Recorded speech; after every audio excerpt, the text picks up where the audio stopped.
Assalamualaikum warahmatullahi wabarakatuh. Sahabat semuanya yang pengen belajar bahasa Arab dari dasar, ini cara paling mudah untuk belajar nahu dari dasar. Kita mulai. Huruf. Dalam bahasa Indonesia ada istilah huruf, yaitu abjad. A, B, C, D, E hingga seterusnya, itu namanya huruf. Dalam bahasa Arab juga disebut huruf alif, ba, ta, sa, jim, ha, yaitu huruf hijaiyah. Nah, walaupun ini bukan huruf yang dimaksud di sini, nggak apa-apa untuk belajar. Jadi dalam bahasa Indonesia A, B, C, D namanya huruf. Dalam bahasa Arab A, alif, ba, ta, sa, jim juga huruf. Yang kedua, kumpulan-kumpulan huruf. Huruf A, B, C, D digabung menjadi kata. Dalam bahasa Indonesia kata Ahmad. A, H, M, A, D dikumpul jadi Ahmad. Ahmad ini satu kata. Pergi, P, E, R, G, I satu kata. Ke satu kata. Sekolah satu kata. Jadi Ahmad pergi ke sekolah, potongan-potongan ini namanya satu kata. Kalau dalam bahasa Arab namanya kalimat, satu kalimat. Ahmad, yaitu nama orang, itu satu kalimat. Yadhabu, pergi, satu kalimat. Ila, satu kalimat. Al-madrasah, satu kalimat. Kata dalam bahasa Indonesia, kalimat dalam bahasa Arab. Kemudian kumpulan kata-kata tadi. Bila kata-kata tadi yang ada beberapa kata digabungkan, dikumpulkan, jadilah kalimat dalam bahasa Indonesia. Contoh, Ahmad pergi ke sekolah, itu satu panjang begitu. Ahmad pergi ke sekolah, itu namanya satu kalimat. Dalam bahasa Arab, Ahmad yadhabu ilal madrasati, Ahmad pergi ke sekolah juga sama. Dalam bahasa Arab namanya kalam, satu kalam. Ahmad pergi ke sekolah namanya satu kalimat. Dalam bahasa Arab disebut itu kalam, satu kalam. Ahmad yadhabu ilal madrasati, si Ahmad pergi ke sekolah, satu kalam. Ada juga yang menyebutnya satu kaul, satu perkataan, nggak apa-apa. Ada juga yang menyebutnya satu kalim, nggak apa-apa. Ini namanya permulaan belajar. Lanjut. Nah, tadi Ahmad pergi ke sekolah. Ahmad yadhabu ila al-madrasah namanya kalimat. Potongan-potongan ini namanya kalimat. Kita lihat sekarang kalimat ada berapa macam.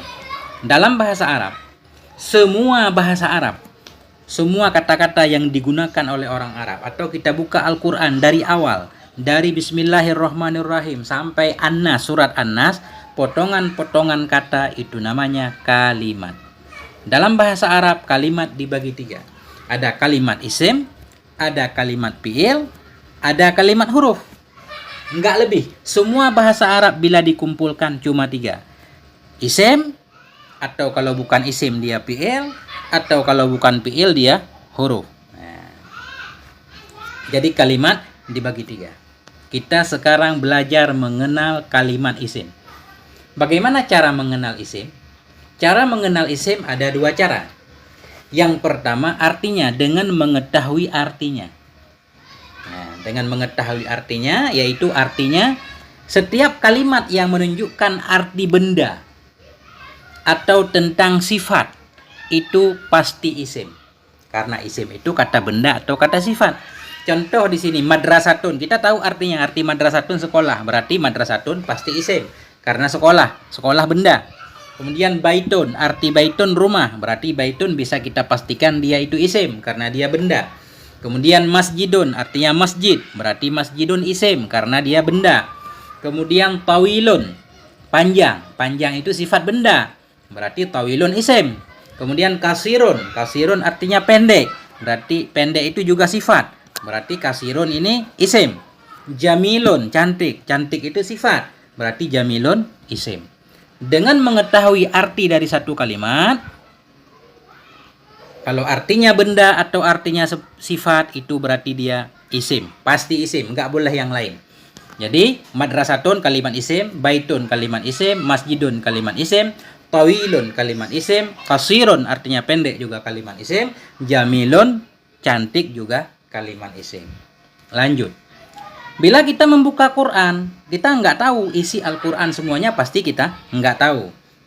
Lantas bagaimana cara mengetahui bahwa satu kalimat itu isim kalau kita nggak tahu artinya? Oh, kita pindah ke cara kedua. Cara mengenal isim yang kedua yaitu dengan mengenal tanda-tanda isim. Tanda-tanda isim itu banyak, antara lain satu, tanwin. Tanwin itu baris 2. Baik bunyinya an, in, atau un. Baik tanwin fathah, tanwin kasrah, atau tanwin dhammah. Jadi setiap kalimat yang ada tanwin di ujungnya, jadi tanwin itu letaknya di huruf terakhir. Setiap kalimat yang di huruf terakhirnya ada tanwin, itu mesti isim. Nah, karena pada fi'il dan huruf nggak boleh ada tanwin. Contoh, madrasatun. Madrasatun, atau kita baca madrasatan, atau kita baca madrasatin, berarti madrasah ini isim. Tandanya apa? Ada tanwin. Walaupun kita nggak tahu artinya. Kita nggak tahu madrasah itu apa, nggak apa-apa. Kemudian baitun. Kita baca baitun, atau kita baca baitan, atau kita baca baitin. Yang pasti baitun, baitan, baiti ini isim. Kenapa? Karena ada tanwin.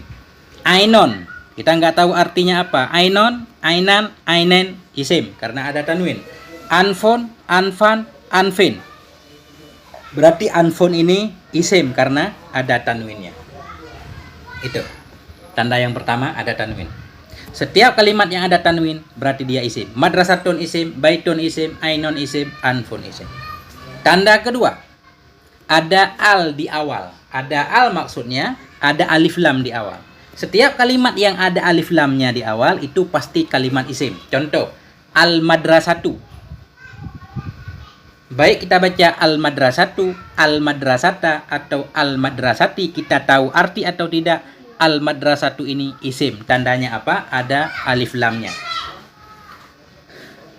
Penting, kalimat yang ada alif lam, dia nggak boleh ada tanwinnya. Nggak boleh kita baca al-madrasatun, nggak boleh. Kalau ada al berarti nggak ada tanwin. Kalau ada tanwin, nggak ada alnya. Tadi di atas madrasatun karena nggak ada al. Kalau ada al, al-madrasatu, atau al-madrasata, atau al-madrasati. Kemudian al-baitu. Al-baitu atau al-baita atau al-baiti, nggak ngaruh, yang penting ada alif lamnya. Itu tandanya isim. Kemudian al-ainu, atau al-aina, atau al-aini. Yang penting huruf terakhirnya bebas, isim. Nunani. Al-ainu, yang penting di sini alif lamnya. Karena ainu ada alif lam, berarti al-ainu isim. Al-anfu, atau kita baca al-anfa, atau al-anfi, nggak apa-apa. Ada alif lam, berarti al-anfu ini isim. Jadi tanda isim yang pertama ada tanwin, tanda isim yang kedua ada alif lam. Kita lihat tanda isim yang ketiga.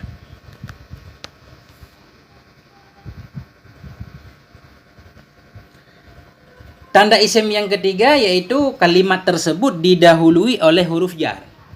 Ada huruf jar di awalnya. Apa itu huruf jar? Huruf jar nggak bisa dibikin-bikin. Kita tinggal tanya sama ahli bahasa Arab. Jadi maksudnya begini, huruf jar itu sudah tertentu, dia terbatas. Tinggal kita ingat dan kita hafal saja. Sesudah huruf jar itu pasti dia isim. Hurufun, huruf jar. Ini huruf jar. Huruf jar paling banyak itu 19. Nah, tapi kita jangan bahas semuanya. Huruf jar di sini yang paling penting min artinya dari, ila artinya kepada, an artinya dari, ala artinya di atas, fi artinya di dalam, rubba artinya kadang-kadang, alba'u namanya kalau ketemunya bi artinya dengan, al-kafu maksudnya kaf seperti artinya, kemudian alamu maksudnya lam artinya bagi. Jadi ini namanya huruf jar. Min, ila, an, ala, fi, rubba, bi, kaf, dan lam namanya huruf jar. Setiap kalimat yang berada sesudah huruf-huruf jar ini, dia pasti isim.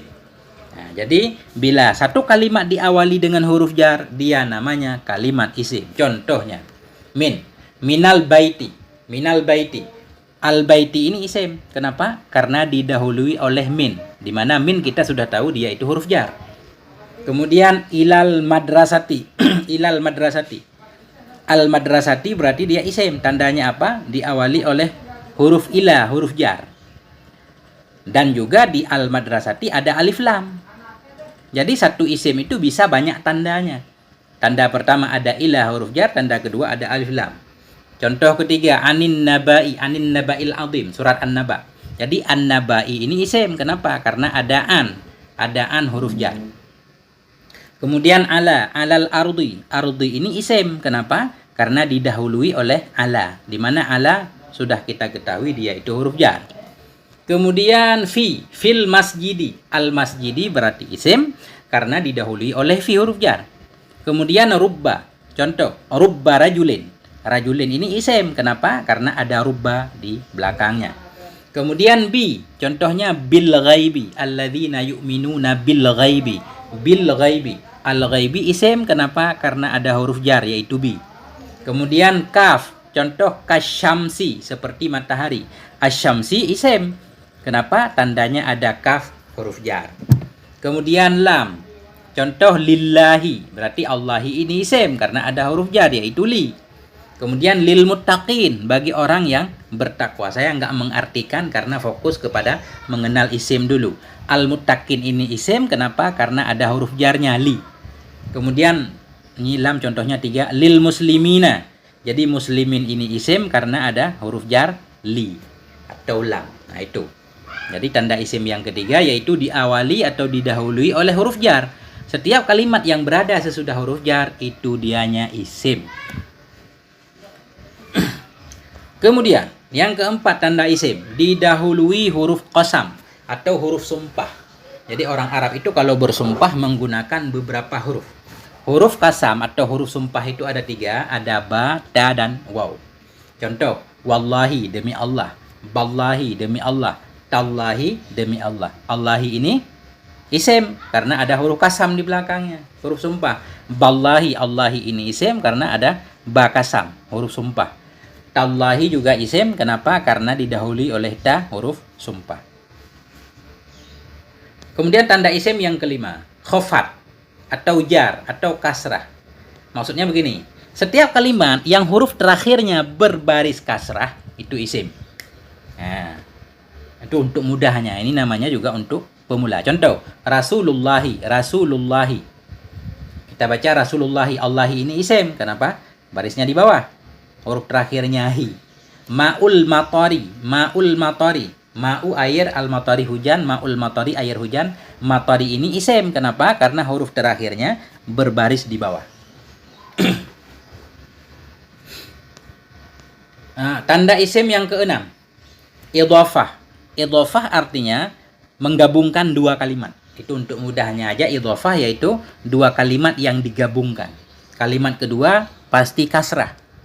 Kalau ada dua kalimat yang digabungkan itu juga bisa sebagai tanda isim. Rasulullahi, utusan Allah. Ini Rasulu juga Allah. Rasulu isim, Allahi juga isim.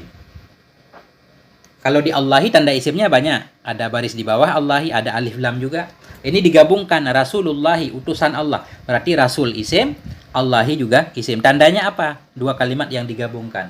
Haulal madrasati, di sekitar sekolah. Ini digabungkan antara di sekitar dan sekolah. Di sekitar sekolah. Jadi haula isim, al madrasati juga isim karena digabungkan. Namanya mudhaf ilaih. Tapi ini ditinggalkan dulu juga nggak apa-apa. Yang penting tanda di belakangnya 1 sampai 5 dulu. Nah, jadi haula namanya mudhaf, al madrasati mudhaf ilaih. Rasulullahi rasulu namanya mudhaf, Allahi namanya mudhaf ilaih. Tapi nggak apa-apa.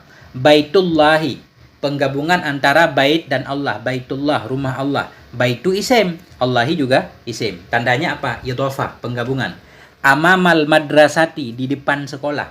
Jadi amama isim, madrasati juga isim. Tandanya apa? Digabungkan keduanya juga di al madrasah ada alif lamnya. Juga baris terakhirnya kasrah madrasati. Amamal madrasati, di depan sekolah. Baitul harami.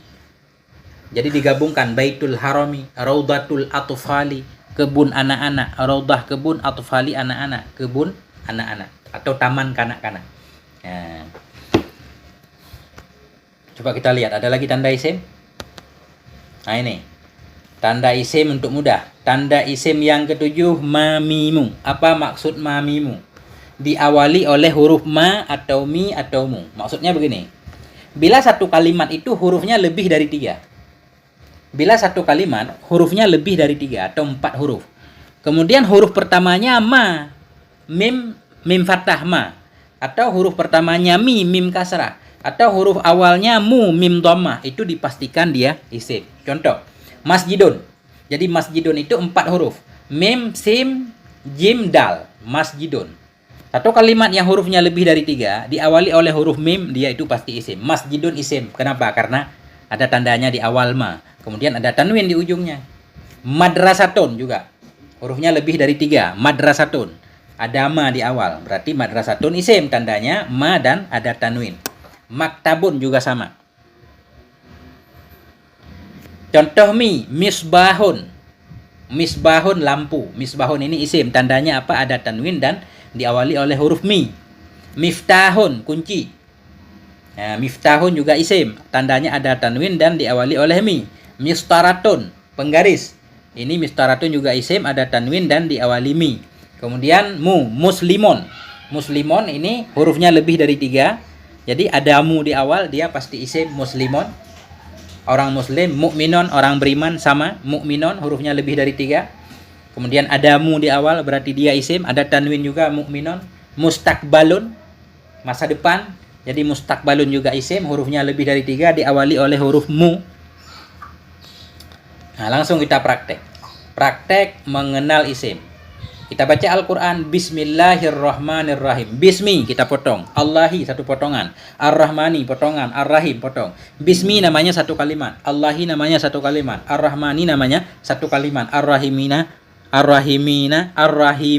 satu kalimat atau satu kata dalam bahasa Indonesia. Jadi kita perlu mengetahui Bismi. Kita tanya, Bismi kalimatnya apa? Jawabannya 3. Karena kalimat dibagi 3. Ada kalimat isim, kalimat fi'il, kalimat huruf. Bismi kalimatnya apa? Jawabannya salah satu dari 3. Isim atau fi'il atau huruf. Karena kita baru belajar tanda-tanda isim, jadi kita lihat dulu di Bismi ada tanda-tanda isim enggak? Bismi, mi ada bi huruf jar. Berarti ismi isim jawabannya.